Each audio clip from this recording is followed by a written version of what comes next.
بسم اللہ الرحمن الرحیم۔ آج کل ایک شکایت عام ہے کہ طلباء کی استعداد وہ نہیں ہے جو ہمارے اکابر کی تھی، علوم و فنون میں وہ مہارت نہیں ہے جو ہمارے بڑوں کی تھی، ہمارے اساتذہ کی تھی۔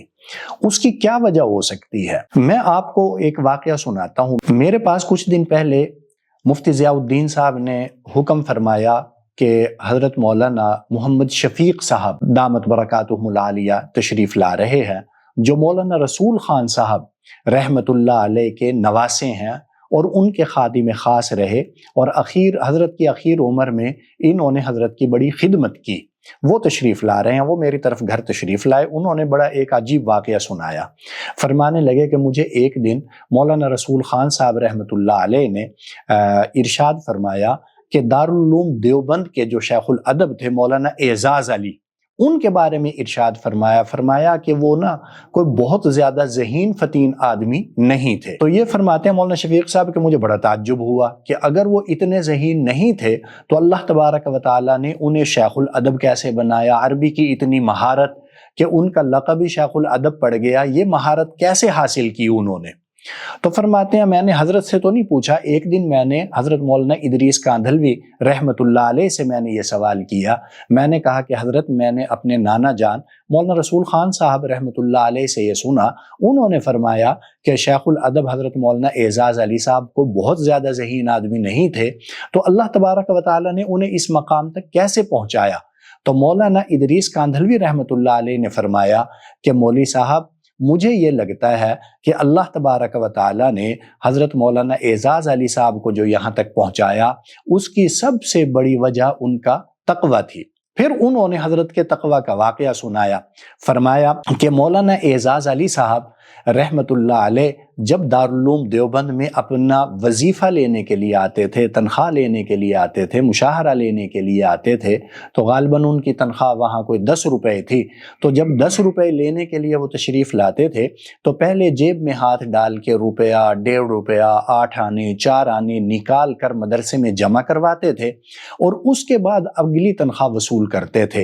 اور وہ جب روپیہ، 1.5 روپیہ جمع کرواتے تھے تو فرماتے تھے میری پچھلی تنخواہ میں سے یہ بچ گیا ہے، تو جو بچ گیا ہے وہ میرے لیے لینا درست نہیں ہے، کیونکہ میرے ذمے تو یہ ہے کہ میں اتنے روپے لوں مدرسے میں سے جتنے روپے میں میرا گزارا ہو جائے۔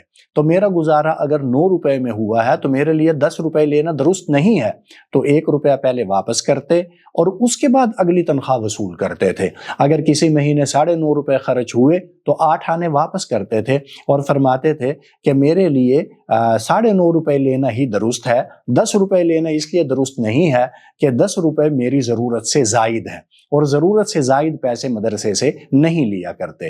تو میرے بھائیو بالکل وہی بات ہے جو خلیفہ رسول صلی اللہ علیہ وسلم حضرت ابو بکر صدیق رضی اللہ تعالیٰ عنہ کا ارشاد تھا کہ ان کی اہلیہ نے جب کچھ پیسے جمع کر کے میٹھا پکانے کا ارادہ کیا اور کچھ پیسے جمع کیے، تو حضرت ابو بکر صدیق رضی اللہ تعالیٰ عنہ نے وہ جمع شدہ پیسے بھی بیت المال میں جمع کرا دیے، اور آئندہ اپنے وظیفے کے اندر کمی بھی کر دی، اور فرمایا کہ میرا گزارا چونکہ کم وظیفے میں ہو سکتا ہے، لہٰذا مجھے زیادہ وظیفہ لینا میرے لیے درست نہیں ہے۔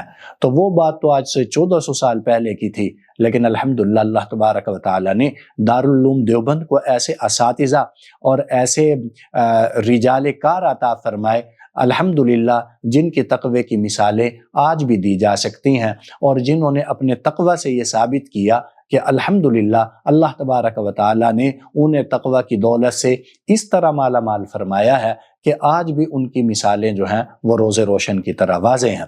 اور مجھے اشعار یاد آئی امام شافعی رحمت اللہ علیہ کے۔ امام شافعی رحمت اللہ علیہ فرماتے ہیں شکوت الی وکیع سوء حفظی فاوصانی الی ترک المعاصی۔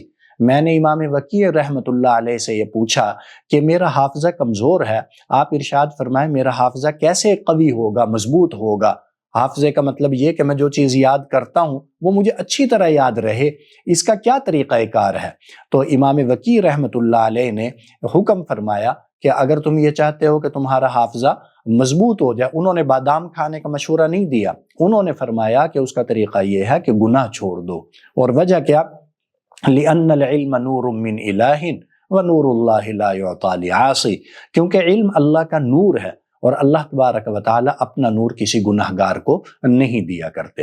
تو اس لیے میں اپنے طلباء سے، مدارس میں پڑھنے والوں سے ضرور گزارش کروں گا کہ اگر آپ یہ چاہتے ہیں کہ آپ کا حافظہ مضبوط ہو، آپ جو پڑھیں آپ کو یاد ہو جائے، آپ کی علمی استعداد بڑھے، تو سب سے پہلا کام یہ ہے کہ ہم گناہوں کو چھوڑ کر تقوی والی زندگی اختیار کریں۔